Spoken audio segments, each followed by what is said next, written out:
Good morning, good afternoon, and/or good evening, ladies and gentlemen.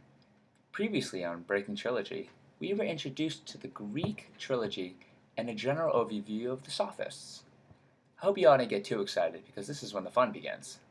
Firstly, I want to apologize for that Inception reference last episode. I love that movie even though I come up with new theories every time I watch it, but it never gets old. Now without further ado, I would like to welcome you Big Daddy Protagoras. Protagoras lived from 490 to 420 BC around the time of the Persian Wars. And he was a member of the prominent Sophistic school.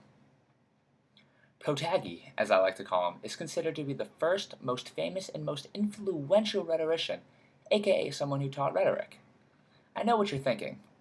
What the Iconium of Helen is rhetoric? I apologize for that terrible joke, but we'll get to that later. You'll be hearing this term a lot, so I'd start paying attention to me if I were you. Rhetoric, as defined by the great Rory Lee, is purposeful communication. Still thinking WTF? Rhetoric is an art that aims to improve the capability of writers or speakers attempting to inform, persuade, or motivate a particular audience. I like to think of it as a way to manipulate a bunch of suckers to believe what you're saying, but that's just me. Protagi was the first to attempt to turn his students into civic leaders and was big on arete, and I mean big. For those of you that are still with me, arete is the notion of virtue and the aggregate of qualities making up good character. He was considered the father of debate, advocating for dissoi. Funky phrase, right? Dissoi meant to advocate from both sides of an argument.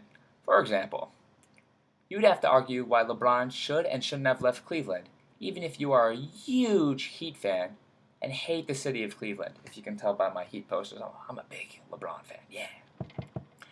Protagoras was well respected by those who opposed him, including Plato and Aristotle, whom we'll be getting to later on. He believed that truth was perception and thus subjective, whatever the hell that meant. How are we doing thus far? Unfortunately, that's all the time we have remaining today. As usual, you've been a fantastic audience. On the next episode of Breaking Trilogy, we'll go even further into the Sophistic school of thinking and debate Socrates, yeah!